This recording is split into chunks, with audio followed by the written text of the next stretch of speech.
¿Qué tal, amigos? Muy buenas tardes. Bienvenidos nuevamente a este su programa favorito, Libre la Libre, una producción más de Sicaju Radio, las voces jurídicas que todo México debe escuchar.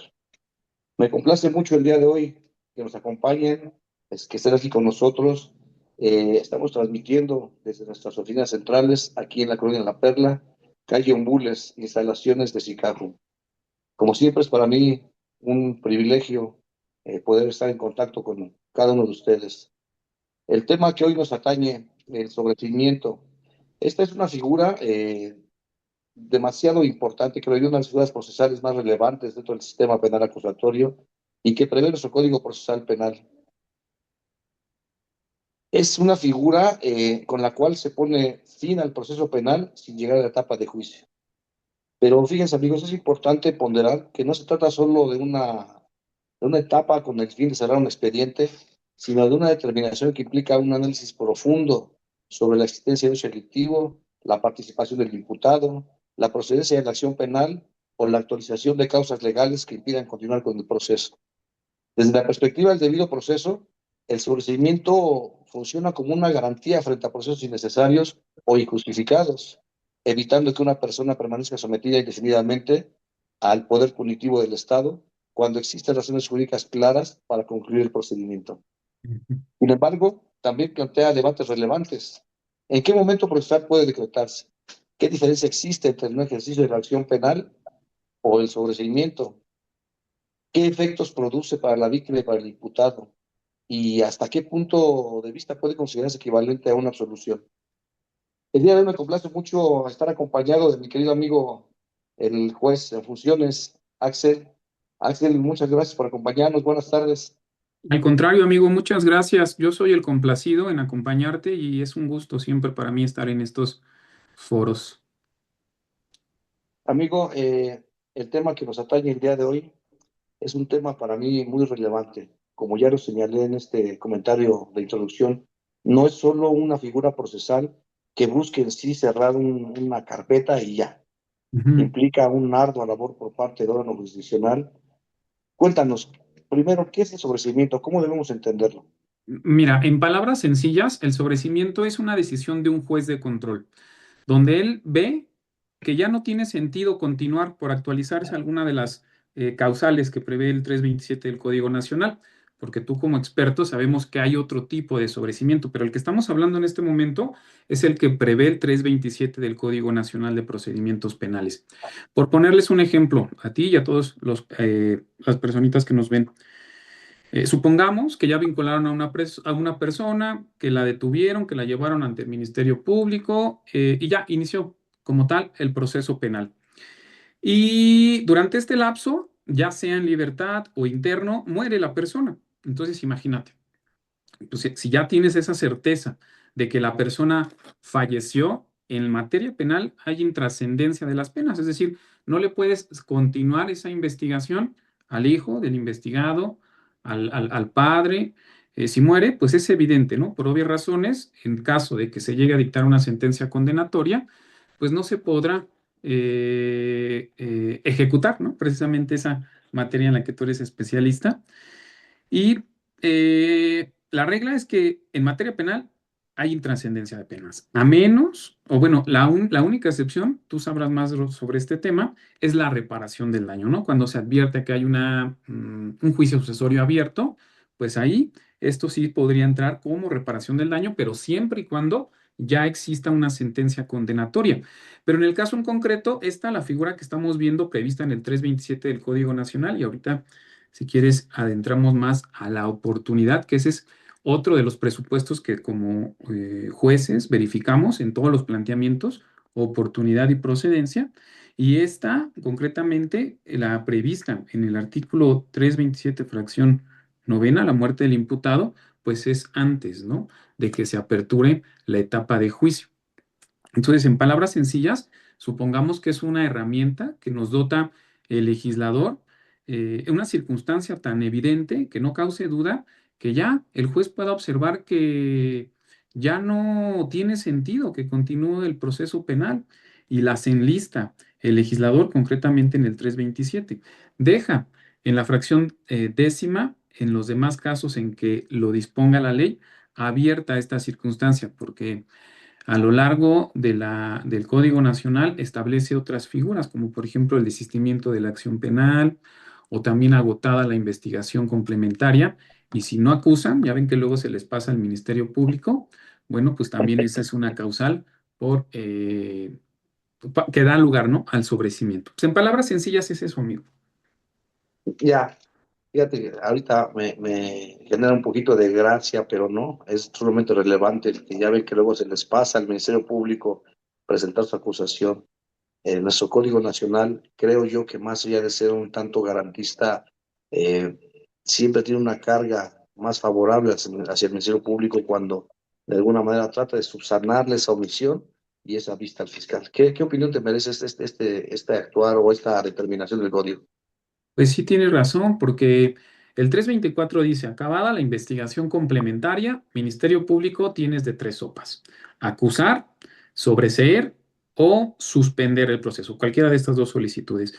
Pero si por alguna circunstancia se te pasa este plazo, lo que hacemos los jueces es ahora sí que llamarle la atención con su papá, con el fiscal general, y decirle, oye, tu chamaco no hizo su tarea, o lo haces tú o lo apercibes para que él presente. Y sí, pues sería como darle una segunda oportunidad, ¿no? Creo que eso rompe el famoso equilibrio procesal, que era una de las razones de instaurar este sistema acusatorio adversarial. Se habló demasiado en aquel momento cuando surge este sistema acusatorio de un equilibrio procesal. Yo tengo muy presente que en el Estado de México, en el código que teníamos, se solventaba de alguna manera o se buscaba ese equilibrio procesal. Ajá. Después surge el Código Nacional y con ello, y con las reformas, todo este rollo, esta figura de tratar de subsanar esta omisión. Pero bueno, mi querido Axel, ¿en qué momentos procesales puede decretarse el sobreseimiento dentro del sistema procesal acusatorio?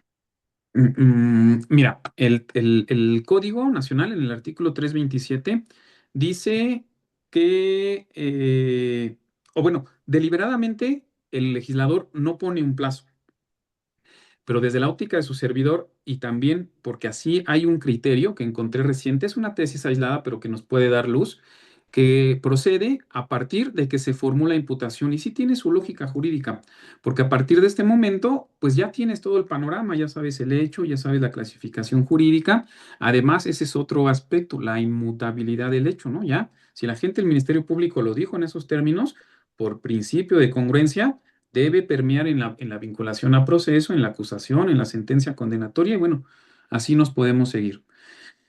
Pero por regla general, la primera característica del sobreseimiento es que es una resolución jurisdiccional. ¿Eso qué significa? Que solamente un juez de control lo puede dictar. ¿Y cuándo tenemos nosotros conocimiento? Pues a partir de la audiencia inicial, ¿no? Ya sea con detenido, ya sea sin detenido, mediante el cumplimiento de una orden de aprehensión. Ahora, yo considero que no es desde el primer momento de la audiencia inicial, ¿no? Supongamos que fue detenida la persona en flagrancia. En ese segmento del control de la detención, yo consideraría que no se puede plantear un sobreseimiento, sino que se debe esperar hasta la formulación de imputación, el siguiente segmento, donde ya se fija la litis, donde ya es invariable, ya es inmutable. Ese es el inicio. Y el término es hasta el dictado del auto de apertura a juicio oral. Sabemos todos que esta es la nota distintiva de que ya acabó la función del juez de control y ya ahora empieza la etapa de juicio. Fíjate que estaba viendo un video en YouTube de una doctora que comentaba o que se estaba quejando que en la Ciudad de México, en la audiencia intermedia, se llevó toda la audiencia intermedia, la exclusión, el debate de los medios de prueba, y el juez suspendió la audiencia. Señaló otro segmento únicamente ya para darle lectura, únicamente exprofeso para eso. Y bueno, ya llegada la otra audiencia, ella aduce, afirma que encontró elementos probatorios novedosos, muy contundentes, y entonces que quería plantear un sobreseimiento en términos del artículo 327, fracción segunda, y le negó esa posibilidad el juez de control, aduciendo que esa audiencia era exprofeso para lectura del auto de apertura. Y bueno, yo considero que está incorrecto el juez. O sea, formalmente no le había dado lectura. Esto, les dije al inicio que es un mecanismo, el sobrecimiento es un mecanismo, pero según la teoría general del proceso es un incidente. Un incidente sabemos que incide sobre el fondo del asunto, es decir, no podemos avanzar hasta que resolvamos esto. Y el sobrecimiento es un incidente. Yo ahí lo que hubiera hecho es, bueno, te resuelvo tu incidente, eso no compromete mi decisión. Te escucho, no al lugar o sí al lugar y ya. Como lo tengo planeado, pues yo dicto mi auto de apertura, si es que no lo declaro procedente. Claro, fíjate que comparto tu postura, mi querido Axel, porque también habría que ponderar que independientemente de que no había dado lectura a esta autoapertura a juicio oral, pues como todas determinaciones jurisdiccionales, admite algún tipo de recurso, ¿no? O sea, el auto de apertura juicio oral no había sido declarado firme aún cuando lo hubiese leído. Y procesalmente, como bien lo señalas, aún se encontraba en tiempo de poder plantear esta solicitud. Es lamentable a veces que estos criterios pues trastocan derechos fundamentales, ¿no? Y sobre todo, como señalamos al inicio, es un procedimiento con el que se busca evitar que los asuntos lleguen al juicio. Ujú. Mi Exacto, querido y mira, Axel, ahí nada más un paréntesis, amigo. En sede ministerial, en el Ministerio Público, no procede el sobrecimiento, ¿eh? Ahí es no ejercicio de la acción penal y también el Ministerio Público hace la misma función de un juez de control, verificar si se actualiza o no alguna de las causales del 327 del Código Nacional. En la etapa de juicio, también considero que no procede, porque allá ya precisamente establece el 405 las causales de una sentencia absolutoria. Hay unas excepciones, como por ejemplo el desistimiento de la acción penal, que es hasta la segunda instancia, ¿no? El perdón, por ejemplo, también así se podría plantear en etapa de juicio, pero lo natural es que este se plantea ante el juez de control a partir de la audiencia inicial y hasta el auto de apertura a juicio. bien, fíjate que sí, las cuestiones excepcionales pueden surgir a la vida jurídica en algún momento de las etapas procesales, como bien lo señalas, ante el Ministerio Público pudiese proceder para no llegar a la legislación penal, pero hay algo que me llama la atención. Tú nos dices que la labor que el Ministerio Público tiene que hacer es verificar que las condiciones existan. Sin embargo, fíjate que, como decía yo en este comentario de introducción, la labor que el juez de control hace pues, es un verdadero análisis. Ujú. O sea, no se trata de decir, ah, bueno, si es procedente y punto, ya se acabó y acabamos con la carpeta y la archivamos, ¿no? Sino el análisis sobre la procedencia y si se actualiza alguna de las causales que establece el Código Nacional. ¿Cuáles serían las principales causales de sobrecimiento que establece el Código Nacional, mi querido Axel? Mira, vamos a empezar por las más sencillas, por las más evidentes. Ya di cuenta de la muerte del imputado, pues esta es obvia, o sea, si ya no está el acusado, pues a quién vamos a condenar, ¿no? La, una anterior dice el hecho de que se trata haya sido materia de un proceso penal, lo que conocemos como el principio non bis in idem, ¿no? Nadie puede ser juzgado dos veces por un mismo hecho. Esto es evidente, pero fíjate, ya en la práctica no es tan sencillo. ¿Recuerdas que en el anterior Código de Procedimientos del Estado de México había extinción de la acción penal por caducidad, no, por inactividad procesal? ¿Te acuerdas?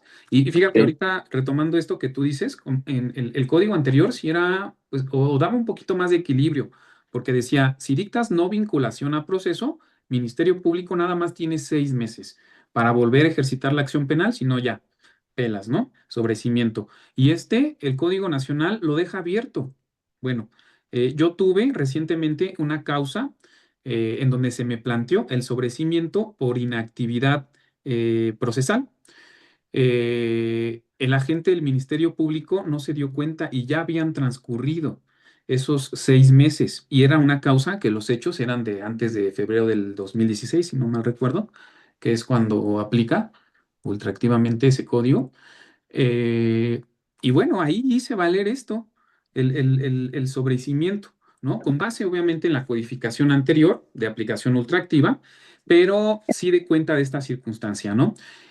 Y para abrirles un poquito el panorama a las personas, bueno, dirán, ah, bueno, y entonces nada más porque se le pasó 6 meses un día, ya va a quedar impune esa persona, porque probablemente era un fraude, probablemente sí había elementos para continuar. pero lamentablemente así es el derecho, o sea, las reglas para eso están, para cumplirse, ¿no? Y eso, pues finalmente sí lo hice yo, ¿vale? Sí, obviamente, aplicando esta ultractividad de la ley, cuando el código ante Dios sí lo consideraba de esa manera, ¿no? Fíjate que este es un tema muy interesante, mi querido Axel, porque va de la mano de alguna manera con aquellas figuras como la prescripción de la Ujú. acción penal, la protección punitiva y, bueno, las penas, ¿no? Se está abriendo un debate increíble, sobre todo en aquellos delitos cometidos en agravio de niñas, niños, adolescentes y con Mm. violencia de género. Pero enfocándonos nuevamente a la figura del sobreseimiento, ¿qué diferencia sustancial hay entre un sobreseimiento y una absolución, considerando que ambos aplican para que el imputado no sea condenado? ¿Cuál sería la diferencia? Pues mira, yo creo que es a la génesis que tú dijiste al inicio. Es decir, esta figura tiene su asidero probator, su asidero jurídico en el artículo 17 de la Constitución. ¿Qué te dice? Bueno, que tengas tú una justicia pronta. Y el juez se le dota de esas herramientas para decir, bueno, ya no tiene sentido que se te siga procesando a ti, ya es evidente que no lo hiciste o que el hecho no, el hecho que se te atribuye no es un delito. eh, o alguna de estas, ¿no? Por ejemplo, una ley o reforma posterior deroga el delito por el que se sigue el proceso. Fíjate que yo en la Ciudad de México tuve oportunidad de ser adjunto de un proyectista de sala y allá me tocó hacer un proyecto en el que primero existía ya el delito de ultrajes a la autoridad.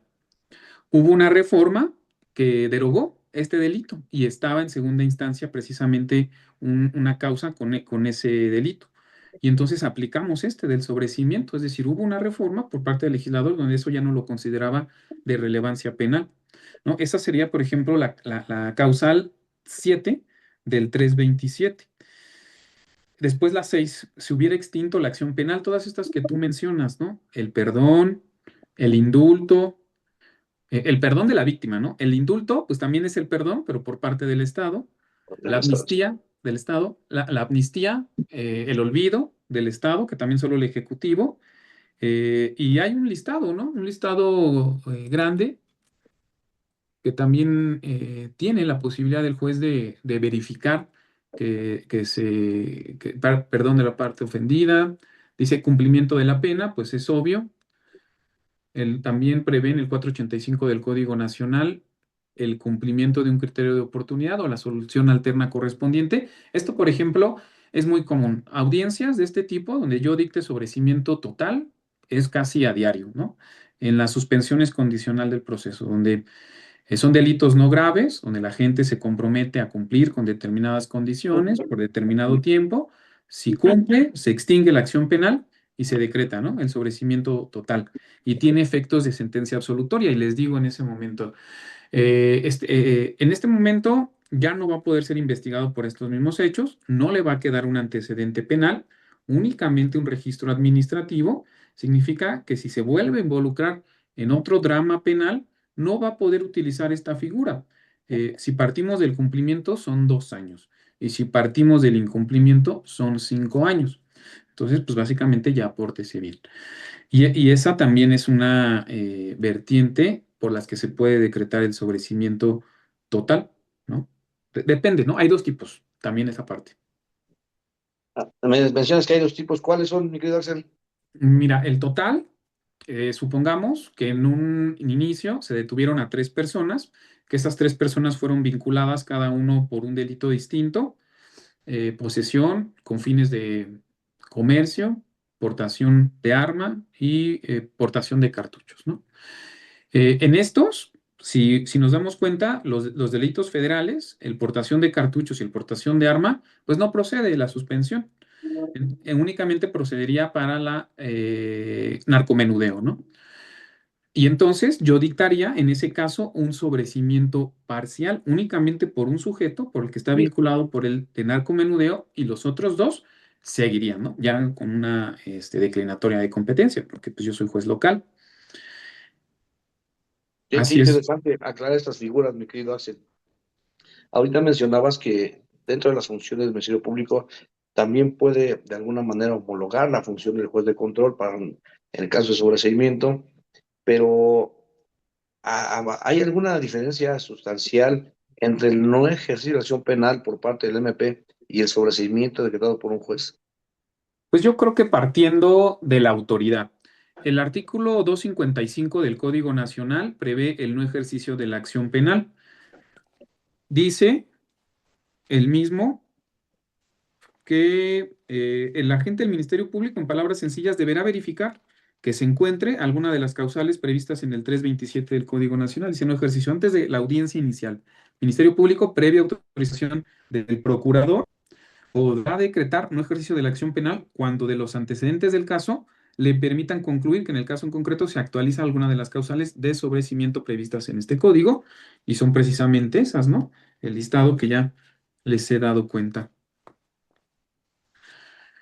Bien, perdón. Desde la perspectiva de una víctima, un ofendido, amigo, ¿qué efectos produce el sobreseimiento y qué medios de impugnación puede hacer valer una víctima, un ofendido, cuando se determina por un juez de control que ha sido procedente un sobreseimiento? Fíjate, ese es el otro aspecto. Tú y yo lo sabemos como juzgadores, que nosotros básicamente somos un árbitro en el partido, ¿no? O sea, tenemos que velar por los derechos de las personas imputadas, pero también de las víctimas. Básicamente, es innegable, esta figura del sobreseimiento es una garantía del acusado. Así está prevista en el artículo 20 de la Constitución, en donde establece que tiene la oportunidad de defenderse, de allegar elementos probatorios para probar su inocencia. Y este considero que puede entrar en alguna de esas vertientes del principio de presunción de inocencia. Evidentemente, si yo dicto un sobreseimiento a favor de la persona, la consecuencia es que tiene efectos de sentencia absolutoria y por obvias razones la víctima pues ya no podría obtener la reparación del daño en materia penal, porque esto no lo excluye para que en materia civil pues también solicite o abra esa instancia. Esto no lo limita, ¿eh? Eso sí, ese es el alcance, únicamente en materia penal. ¿Y cuáles son las herramientas que tiene en determinado momento que la víctima observe que se decrete un sobreseimiento a favor de la persona que lo denunció? Bueno, pues el artículo 467 establece las resoluciones del juez de control que son apelables. No viene como tal las de sobreseimiento, pero viene una que establece las que pongan término al procedimiento o lo suspendan. Y evidentemente pues esta lo concluye. Entonces, sí entraría dentro de la fracción sexta del 467 del Código Nacional. Ya, muchas gracias, amigo, muchas gracias. Mira, aprovecho el momento. Siempre acostumbro en este programa a enviar saludos a las personas que hacen el favor de seguirnos a través de la transmisión. Recuerden que esta transmisión se sube el video el día de mañana a la plataforma de YouTube para que esté disponible para todos ustedes.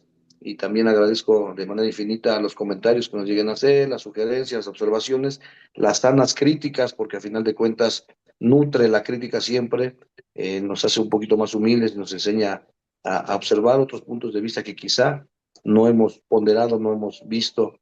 Siempre lo he dicho, podremos ser muy juzgadores, pero no necesariamente somos dueños de la verdad absoluta. Siempre lo interesante de la profesión es que existen diversos criterios y que a veces son susceptibles de entrar en un debate sano siempre, ¿no? En razón de ello, pues saludo como siempre a mi querida amiga Eri Castillo. Gracias, Eri, por acompañarnos. Shesid, Naomi, gracias, siempre fiel a estas transmisiones.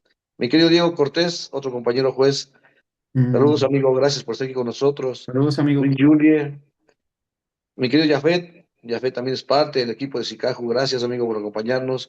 Mauricio Sanabria, mi querida Mayrani, muchas gracias por seguir la transmisión. Me entusiasma mucho tu entusiasmo de seguir aprendiendo, de seguir Mm, siempre las actividades de Sicaju. sí, se me hace Eh, conocida esa abogada, sí, Amayra. sí, sí. Bueno, su Fíjate que nombre.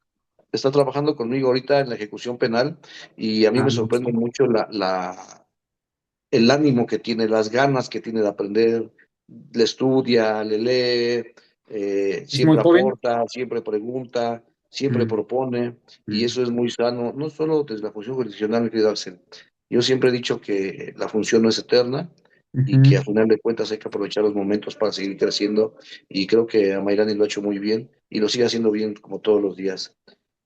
Eh, Sonia Cruz, gracias querida por seguirnos. Saludos amigos, gracias por seguir esta transmisión. Bien, mi querido Axel, el sobrecimiento, nos dijiste ahorita que al final genera cosa juzgada, tiene efectos de una sentencia absolutoria. Ujú. Aun cuando una sentencia absolutoria implica la no acreditación de un hecho penalmente relevante o la no intervención o responsabilidad de una persona que ha sido señalada que lo cometió. Es un término meramente procesal o jurídico el que genera efectos de sentencia absolutoria, es decir, esto, el sobreseimiento no necesariamente quiere decir que el hecho no se cometió o que la persona no fue responsable. ¿Sí es correcto?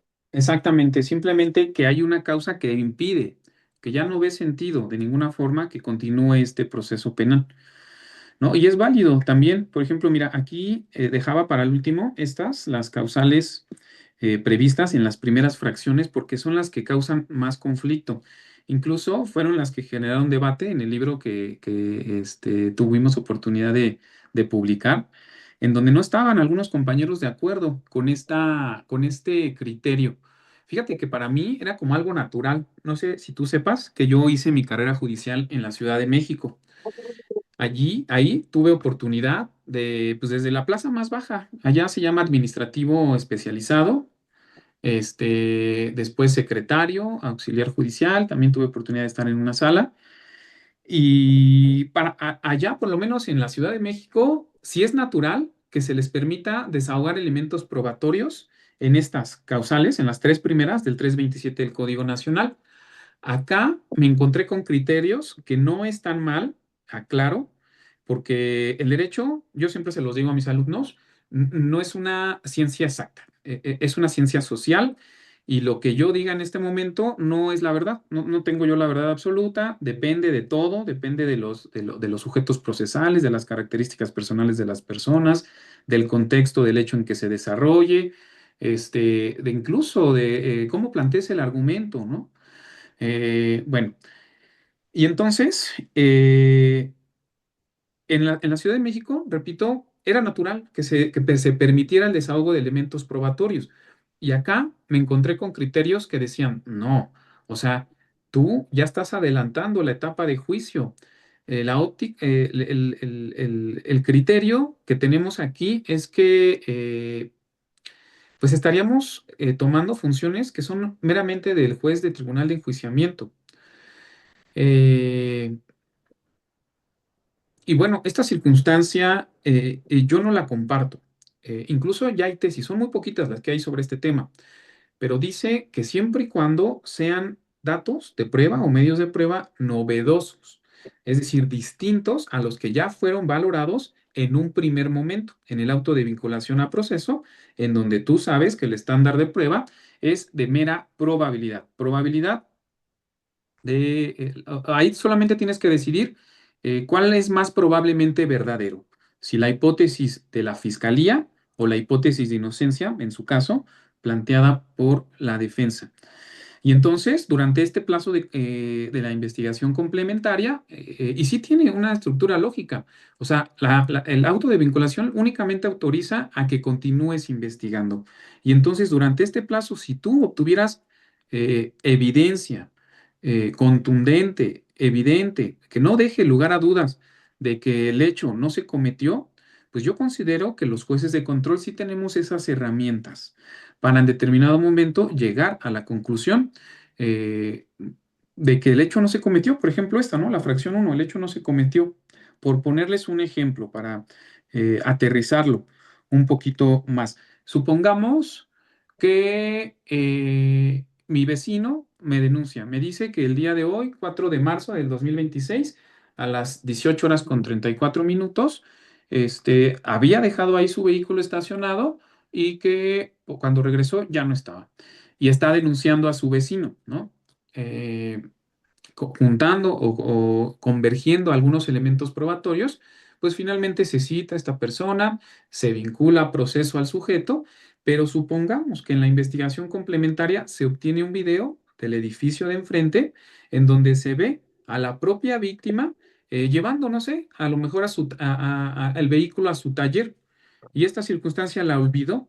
entonces podría actualizarse la fracción uno. Es decir, el hecho no se cometió, no se verificó en las circunstancias de tiempo, de hora, de lugar y mucho menos en la modalidad. El hecho nunca existió, ¿no? La cuestión aquí fue que se le olvidó a esta persona que lo había tomado, que lo había dejado en el taller, y esto no es constitutivo del delito de robo. Entonces, yo lo que argumento aquí es que ¿qué otra forma? Si no se permite el desahogo probatorio, ¿de qué otra forma le vas a demostrar al juez la fracción uno? Si no, básicamente sería letra muerta, ¿no? Y no solamente esto, miren, ahorita estaba revisando el artículo 117 que prevé las obligaciones del defensor. Dice en la fracción 7 presentar los argumentos y datos de prueba que desvirtúen la existencia del hecho que la ley señala como delito, no es el supuesto, o aquellos que permitan hacer valer la procedencia de alguna causal de inimputabilidad, no es el supuesto, y luego dice, coma, sobreseimiento, es decir, la propia ley se autoriza a que se desahoguen elementos probatorios. Pero bueno, pues hay otro criterio, ¿no? Por ejemplo, también aquí escuché en el Estado de México un criterio que dice, no, si tú tienes evidencia muy contundente, dásela al Ministerio Público y él con base en el 324 del Código Nacional que me plantee el sobrecimiento, porque así esa facultad le da el 324, dice sobreseer, suspender o acusar. Pero bueno, finalmente, pues no comparto, porque incluso en en la parte de inicio del 327 dice, el Ministerio Público, el imputado o su defensor podrán solicitar al órgano jurisdiccional. Y ese aspecto, pues aquí sí hay debate, o sea, yo pensé algo tan obvio, yo dije algo pues que es un derecho básico, fundamental, acá no, o sea, hay criterios que dicen, no, aquí no se desahoga prueba, pero no, Me ajá, tocó escuchar en una presentación del libro donde tuve la oportunidad de poder acompañarlos y hacer algunos comentarios respecto a este libro en donde participaste como autor. Me tocó escuchar este debate. Fíjate que yo, a pesar de que no soy juez de control, yo soy juez de ejecución penal, yo trato de estudiar la figura, de entenderla desde todas las ópticas. Y creo, amigo, yo sí estoy convencido de que te asiste la razón porque eh, el hecho de impartir justicia no necesariamente implica cerrar, no ser cuadrados, ser legalistas del todo, ¿no? Al ujú, final de cuentas, lo que estamos buscando es hacer una verdadera justicia con los ajustes que la propia ley nos permita y que evidentemente si un hecho no se cometió, yo no le doy impedimento para que el juez de control pueda recepcionar prueba y poder ujú. llegar a esta figura que resulta ser muy importante, ¿no? Ahorita mi querida Axel hacía referencia a que despertó un gran debate esto que él escribió. Déjame hacer el respectivo comercial, mi querido Axel. Sí, adelante. No sé cuál de las dos cámaras que tengo a la vista, pero este es nuestro libro, la primera obra editada por Sikaku. Sigue disponible, La Librería del Abogado, este, en los planteles de Sikaku. Se hacen envíos a toda la República. Y en este libro, mi querido maestro Axel Maldonado tuvo a bien ser coautor precisamente de este tema que nos tiene aquí el día de hoy, ¿no? Eh, Exacto. muy excelente aportación. Generó, como él lo señala, este debate que ha sido enriquecedor, que ha abierto de alguna Sí, forma el que nos adentremos más al estudio de estas figuras que, insisto, para mí resultan ser pues demasiado importantes, ¿no? sí. Eh, Mi querido Axel, ¿qué papel juega el principio de presunción de inocencia en una determinación de un sobreseimiento? Ya. Pues te digo que muchas de estas causales tienen su base en ese principio. Por ejemplo, la quinta, agotada la investigación, el Ministerio Público estime que no cuenta con elementos suficientes para fundar una acusación. Sabemos que sobre el Ministerio Público permea dos características, ¿no? Que es la objetividad y la lealtad. Básicamente, la tarea del Ministerio Público es recabar todo, lo que te perjudica, pero también lo que te beneficia. Y de acuerdo al principio de presunción de inocencia en su vertiente de estándar probatorio, pues yo considero que tiene su base esta la fracción quinta, es decir, recabar todos, aún hasta los que te beneficien, y ya en su integralidad observar al final de la investigación complementaria, pues decir, no, pues no me alcanza, no me alcanza, me alcanzó para un estándar probatorio de probabilidad, pero ya para el estándar probatorio que se ve en juicio, pues de antemano van a decir, vamos a ir a perder, pero también no me cierro de ojos en la práctica, en la Ciudad de México y en el Estado, no he visto nunca que hagan patentes tal, la fracción quinta del artículo 327 honestamente. Gracias, mi querido Axel. Por ahí también nos está siguiendo Marioni Ochoa. Muchas gracias, Marioni. Qué gusto verte por aquí. El maestro Antonio Enrique Sobando. Mi querido amigo, mucho gusto, un placer. Ruiz Juliet, nos hace una pregunta. Puede Ujú. ser bien honesto, Ruiz Juliet. Desconozco el código sustantivo de la Ciudad de México, pero nos dice, tengo una duda, señoría. ¿Podría aplicar el criterio de la fracción séptima del artículo 327 del Código Nacional de Procedimientos Penales para la reciente reforma al artículo 200 bis del Código Penal para la Ciudad de México? No sé, amigo, si tengas conocimiento de la figura, o si la puedes consultar, o en su defecto, si Yuli nos ayuda. eh, A ver, estoy buscándola porque la verdad también ya ando bien desconectado del Código Penal de la Ciudad de México. ¿Para qué les miento? Usurpación de identidad, dice, pero que, bueno, la fracción 7 dice una ley o reforma posterior derogue el delito por el que se sigue el proceso. Derogue, ¿eh? Aquí es importante hacer énfasis en que no es reformar. Es derogar, es decir, que ya no exista en su totalidad este tipo penal, porque en ocasiones, yo recuerdo también hubo una reforma, una miscelánea penal, en donde se aglutinaron, se agruparon todos los delitos de abuso de autoridad. Dejaron de estar en determinado artículo, pero sí se trasladaron a uno diverso, ¿no? Ya en párrafos, en fracciones, y entonces eso no es derogar, ¿no? Se derogó en donde estaba inicialmente, pero finalmente el Código Penal sí lo preveía. No tengo conocimiento, la verdad es que no estoy tan empapado de las reformas del Código Penal de la Ciudad de México, pero aquí por lo que veo en internet es el delito de usurpación de identidad y bueno, pues sí, debe observar en qué momento se inició el proceso penal, no, mejor dicho, en qué momento se suscitaron esos hechos, porque de acuerdo al hecho, al día, esa es la legislación aplicable y, bueno, dar cuenta también de la reforma posterior, ¿no? A este evento. Muchas gracias, amigo, muchas gracias. Fíjate que ha surgido una duda dentro de esta plataforma. Me preguntan, ¿qué ocurre si el Ministerio Público solicita el sobreseimiento libre, pero la víctima no está de acuerdo? Ensobrecimiento libre. Ah, fíjense, este es otro tip que yo les doy. Yo en audiencia siempre, en este tipo de audiencias, que son pocas, las de sobrecimiento, dice la ley, dice el artículo 320 y tantos, que no importa que no esté la víctima, si te plantean un sobrecimiento, lo único que debes de verificar es que esté debidamente citada. Si no viene, aún así te debes de pronunciar. Pero también ya ha dicho la Corte Mexicana que esto no impide para que tú te cerciores de que sí exista un asesor jurídico.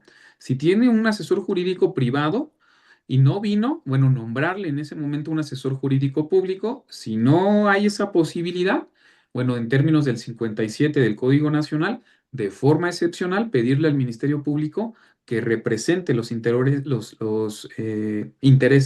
de esta, porque lo ha dicho ya la Corte, es una tesis aislada que sí se vulnera el debido proceso.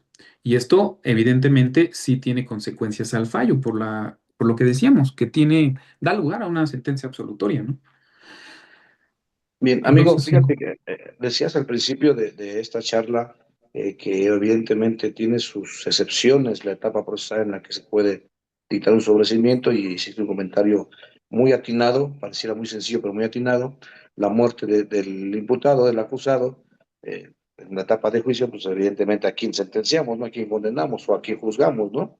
Y daría cabida a este sobreseimiento.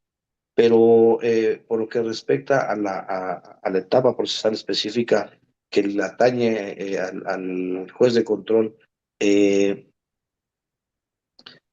los supuestos que el Código Nacional establece en la cotidianidad, en el quehacer de todos los días, ¿cuáles son los que más son recurrentes? Pues mira, a mí me han planteado la muerte del imputado. Me trajo el Ministerio Público un acta de nacimiento. No fue suficiente, dije en un primer momento, giré oficio ante el juez donde se registró para que validara esa acta de defunción. Pero fíjate, o sea, todo esto se va construyendo, porque el derecho parte de la vida cotidiana. Yo dije, bueno, ya tengo la certeza de que hay una persona que falleció y que se llama igual que la persona que estaba investigada, ¿no? O acusada. Esto no hay duda cuando pues está interno, ¿no? Pues evidentemente ya certifica la directora del centro penitenciario, pues que esta persona que llevaba el nombre o que así estaba identificada, pues que falleció y se certifica.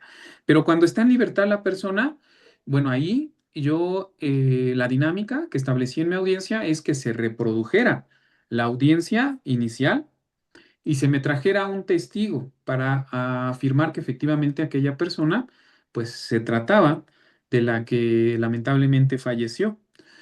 Y así fuimos, en un primer momento no lo declaré procedente, incluso hasta las partes me decían, ah, pues, ¿qué quiere el juez? ¿No? Pues ya, o sea, ya falleció, pero pues, sabemos que en la práctica hay personas homónimas o a lo mejor alguna circunstancia con la que efectivamente se quisiera inculpar y máxime la consecuencia de la que ya hemos platicado, que es una sentencia absolutoria y que si causa estado, pues ya es inalterable. Entonces, por ello es que yo establecí esa dinámica. No me basta con tu acta de defunción. Giré oficio ante el juez del registro civil para que la autentificara. No solo esto, ahora, ¿quién me va a vincular esta información con la persona que sí tuve en una audiencia inicial? Y entonces, pues establecí un testigo. Y bueno, pues solo de esa forma vi cómo atar los cabos y pude decretar la muerte del imputado. Esa es una verdadera función jurisdiccional, amigo. Es lo que comentábamos, ¿no? Hasta dónde las facultades del juez de control para hacer o dejar de hacer eh, cuestiones que quizá procesalmente no sean permitidas, Ujú, como algunos lo establecen, ¿no? No puedes desahogar prueba para esos efectos, o hasta dónde en verdad estamos buscando que la justicia sea real en este país, ¿no? ujú, Enfrentamos retos muy complicados todos los días, diversos criterios.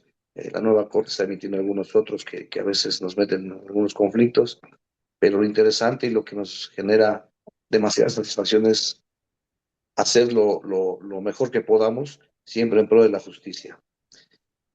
Amigo, el 327, su fracción primera, habla de falta de elementos para acusar y la fracción quinta, perdón, la falta de elementos para acusar es la fracción quinta. Y la fracción primera habla del hecho no cometido. ujú. ¿Qué diferencia sustancial hay entre estas dos figuras?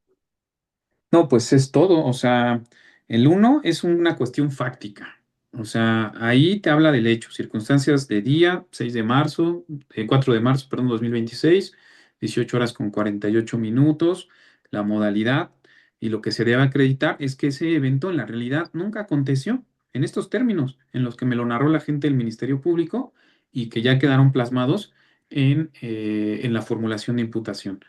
Por el contrario, el agotada la investigación, el Ministerio Público, pues el hecho sí sucedió, pero sabemos que jurídicamente lo único que tiene valor es la verdad formal, es decir, lo que tú puedes acreditar con pruebas. Muchas ocasiones no corresponde con la realidad, pero así es el derecho. Es lo único que tú puedes justificar con elementos probatorios, aunque no converjan con la realidad, pero si tú tienes algún elemento probatorio que corrobore esta circunstancia, pues sale, pues va a prosperar, ¿no? Tu hipótesis, Bien, básicamente. tuviese que ver una figura propiamente con el hecho que la ley señala como delito y la otra con la responsabilidad penal. ¿Pudiese ser una diferencia que pudiésemos marcar en estas dos relaciones? Es decir, que el hecho no se cometió, el hecho no existió, no hubo un conflicto con la ley penal, y en la falta de elementos para acusar, pudiésemos referirla hacia que no existe material probatorio para atribuir esa conducta a la persona que inicialmente le habíamos atribuido, pudiésemos marcarla como diferencia. Pues sí, a lo mejor que ya sabes de antemano que el estándar probatorio de juicio es muy elevado y no va a pasar. O sea, si traes puros testigos, sabemos que la psicología del testimonio ha dicho que estos son maleables, ¿no? Son influenciables, incluso aunque tú quieras decir la verdad, en ocasiones esta diverge por la experiencia que tú tienes, porque ya le has dicho esto a muchas personas, al juez, al Ministerio Público, a tu defensor, y que ya se empieza a hacer el teléfono descompuesto por el tiempo que pasa, ¿no? Precisamente esos criterios de inmediación, en donde dice que se rompe si estás, bueno, los de juicio, si estás señalando audiencias después de los 11 días, ¿no? Esto es lo que precisamente se trata de impedir. Entonces, desde mi óptica, el tener puras testimoniales no creo que alcance para una etapa posterior. Se eleva la fuerza convictiva cuando hay elementos probatorios de distintos tipos, documentales, periciales, para que pues sí pase, ¿no? Ese umbral probatorio. Entonces aquí, en la fracción quinta, si el Ministerio Público nada más pudo recabar en este momento la entrevista de la víctima y la entrevista de los policías, que no les consta el hecho, que nada más les constan circunstancias posteriores, y ya, pues sabe de antemano que va a ir a perder, ¿no? A la etapa de juicio, y eso sería lo ideal, el no, el sobreser, el solicitar el sobrecimiento, pero no acontece. No va a acontecer, por ahí decía el maestro Irving Ambriz el fin de semana, que se convierte en una lista de deseos, ¿no? Y efectivamente nos generó risa al momento, pero tiene razón. Mi querido Axel, nos queda pues ya muy poco tiempo. Aprovecho para mandar saludos a quienes después se conectan con nosotros. Manolo Ruiz, muchas gracias. Mi querido Sergio Tamar, muchas gracias por acompañarnos como siempre fiel. Víctor H. También saludos, Celia Inés, Juan Talavera Hernández, Tania Lisset de la Fuente, muchas gracias, Tania, Mm, recién graduada, Tania, sí, ya como maestra, ciencias sí, penales, orgullosamente egresada de SICAJO. Muchas sí, Carlos. gracias, gracias por seguirnos. Mi querido Giovanni Hernández también me manda mensajito y me dice que también nos está siguiendo. Muchas gracias por acompañarnos. Recuerden, este video se sube a la plataforma de YouTube el día de mañana. Eh, Suscríbanse, denle like, activen la campanita para que les lleguen todas las notificaciones de estos videos y compártanlo para que esta información llegue a muchas más personas. Mi querido Axel, no sé si tú tienes conocimiento, pero el titular de este programa es nuestro rector, mi querido Luis Octavio Espinosa Bonilla. Difícilmente nos acompaña, aunque es el titular del programa, porque alguien tiene que salvar al mundo y Mm, entonces esa encomienda la tiene él, ok. pero es el titular de este programa. Reciban un cordial saludo de parte de mi querido rector y como siempre lo hago, ¿no? Ya ha sido criticado porque me dicen que ese es un programa jurídico, académico y que yo aprovecho para hacer los comerciales. Y sí, efectivamente, sí, con todo el cinismo lo tengo que decir. Inscríbanse, si Cajo es su casa, tienen las puertas abiertas. Recuerden que tenemos maestrías en ciencias penales, en Derecho Procesal Civil y Familiar, Amparo, Procuración y Administración de Justicia, especialidades en Derecho para adolescentes, en Derecho de Ejecución Penal, Derecho Laboral. Estamos por iniciar nuestras licenciaturas, Seguridad Pública, en fin, tenemos una serie de ofertas académicas para ustedes. Me voy a atrever, sé que puedo ser sancionado severamente y regañado severamente. Si mal no recuerdo, mi querido Axel, el costo de este libro era de 650 pesos. Y creo que sí.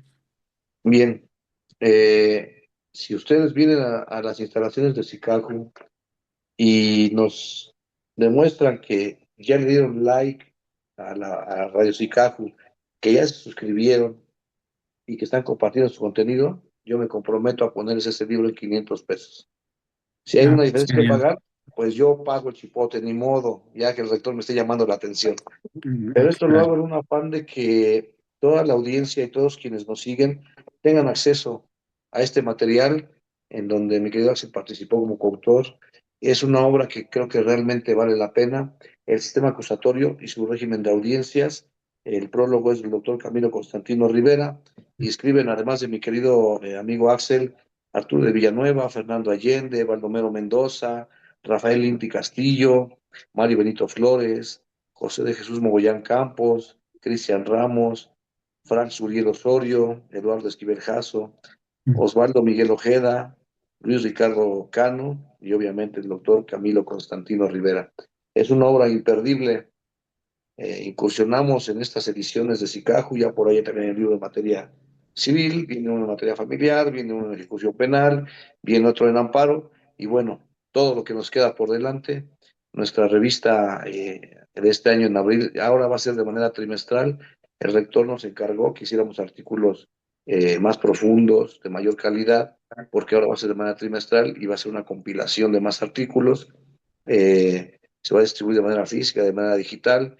Tenemos en abril, mi querido Axel, nuestro aniversario, ya el 8º aniversario de SICAJU. Órale. Estamos ya tratando de organizar este congreso anual para Ah, celebrar estos 8 años de SICAJU, que hemos crecido enormemente y que creo yo, independientemente de que yo sea parte de esta institución, hemos adquirido un prestigio, pues realmente hay que decirlo, ¿no? Ha sido difícil, sí. pero este prestigio se lo debemos pues a todos nuestros alumnos, pero sobre todo a nuestros ponentes. Mis queridos amigos, el juez Axel es parte de nuestro claustro académico. De este tema y muchos más podrán enterarse a través de nuestras maestrías. La plática de hoy es muestra de ello. Mi querido Axel, conocedor de la función, juez de control, todo lo que implica esta etapa, conocedor de ello, experto en la materia, y pues mi querida, no me resta más que agradecerte tu presencia, comprometerte a otra invitación para que participemos. Estamos en vías de hacer una mesa redonda, aunque sesionemos el programa 2 o 3 programas, pero la idea es generar pues conceptos, quizá algún debate, un sano debate, que nos podamos reunir en algunos de los planteles de SICAJU y llevar a Ujú. cabo esta mesa dinámica con no solo con académicos, con operadores, con investigadores del derecho, y ojalá quienes nos escuchan, quienes nos siguen, nos puedan sugerir algún tema en especial del que quisiera que habláramos. Me queda, pues el tiempo nos gana, el tiempo nos come. Te mando un abrazo, amigo, un abrazo fraterno. Eso. Estamos a la orden. Gracias por esta aportación que nos haces. Sé que el tiempo es corto y que el tema es muy amplio. Daría mucho para poder seguir hablando, pero el tiempo nos gana. Amigos, no me queda más que agradecer el favor de su presencia. Yo me despido. Pasen buena tarde. Recuerden, todos los miércoles de 6 a 7, síganos a través de esa plataforma. Los lunes tenemos programa con mi querido Jesús Mogollán, temas relacionados a derecho penal de menores. Los martes, derecho procesal civil y familiar. Los miércoles, el mejor programa de todos, Libre la Liebre. Insisto, el titular es mi querido Luis Octavio, pero está salvando el mundo. No puede estar muy constantemente con ustedes. Estoy yo representándolo. Y el día jueves, Irving Ambrís, con temas de amparo constitucional y derecho administrativo sancionador. Me quiero hacer nuevamente un abrazo, muchas gracias. Un Nos abrazo, amigo. despedimos, estamos a la orden. Gracias. Bye.